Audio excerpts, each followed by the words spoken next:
எல்லாருக்கும் வணக்கம்.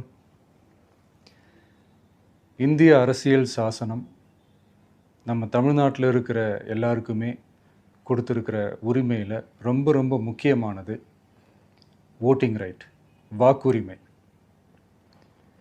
ஒரு மனுஷன் உயிரோடு இருக்கான்றதுக்கு அடையாளமாக இருக்கிறதுல அவனோட ஓட்டுரிமை ரொம்ப முக்கியம். அதனால தான் voting is not only our right but also our life. ஒரு முக்கியமான விஷயத்தை பற்றி இப்போ நான் உங்ககிட்ட ஷேர் பண்ண போகிறேன். இது நான் ஃபஸ்ட்டு கேள்விப்பட்ட உடனே எனக்கே ரொம்ப ஷாக்கிங்காக தான் இருந்தது. இப்போ நான் பேசிகிட்டு இருக்கிற இந்த நேரத்தில் தமிழ்நாட்டில் இருக்கிற நம்ம யாருக்குமே ஓட்டு போடுற உரிமையே இல்லைன்னு சொன்னால் நம்புவீங்களா? நான் நீங்கள் உட்பட யாருக்குமே அது இல்லை. நான் பயமுறுத்துறேன்னு நினைக்காதீங்க, அதுதான் நிஜமும் கூட. கொஞ்சம் ஏமாந்தால் நம்மளை மாதிரியே இன்னும் லட்சக்கணக்கான பேருக்கும் இதே நிலைமை தான். ஓட்டு போடுற அந்த உரிமையே இல்லாத மாதிரி ஒரு நிலைமை வந்தாலும் வரலாம். இதுக்கு மெயின் ரீசன் அந்த எஸ்ஐஆர், ஸ்பெஷல் இன்டென்சிவ் ரிவிஷன், சிறப்பு தீவிர திருத்தம். இப்போது இந்த எஸ்ஐஆர் நம்ம தமிழ்நாட்டில் எப்படி ஒர்க் ஆக போகுது?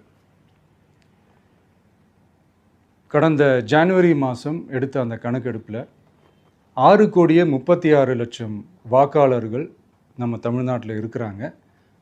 ஆனால் அவங்க யாருக்குமே இந்த ஓட்டு போடுற உரிமையே இல்லை. அந்த பிஎல்ஓன்னு சொல்லுவாங்க, பூத் லெவல் ஆஃபீஸர்ஸ், வாக்குச்சாவடி நிலை அலுவலர். அவங்க தான் வீடு வீடாக போய் அந்த ஃபார்மை கொடுப்பாங்க. அதை நம்ம ஃபில்அப் பண்ணி கொடுக்கணும். அதை தேர்தல் ஆணையம் அதை எடுத்துகிட்டு போய் அதை ஸ்க்ரூட்டினைஸ் பண்ணி அது எல்லாமே கரெக்டாக இருக்கான்னு செக் பண்ணி பார்த்ததுக்கப்புறம் அந்த வாக்காளர் பட்டியலை வெளியிடுவாங்க.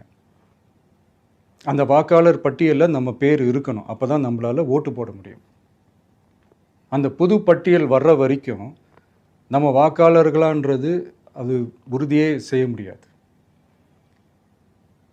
இன்கேஸ் அந்த புது பட்டியலில் நம்ம பேர் இல்லைன்னா அது ஒரு தனி ப்ராசஸ், அது ஒரு தனி ஃபார்ம், அது ஒரு தனி கிளைம்ன்ற மாதிரி அது ஒரு வேறு வேலை.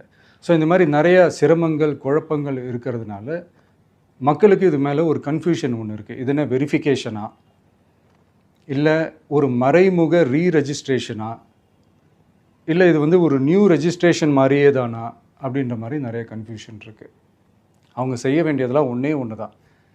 இந்த மாதிரி வீடு வீடாக போய் அந்த என்யூமரேஷன் ஃபார்ம் நம்ம ஃபில்அப் பண்ணி கொடுக்கும்போது அதுக்கான அக்னாலேஜ்மெண்ட்டை அந்த பிஎல்ஓ அந்த ஆஃபீஸர்கிட்ட இருந்து நீங்கள் வாங்கிக்கணும். அது ரொம்ப ரொம்ப முக்கியம்.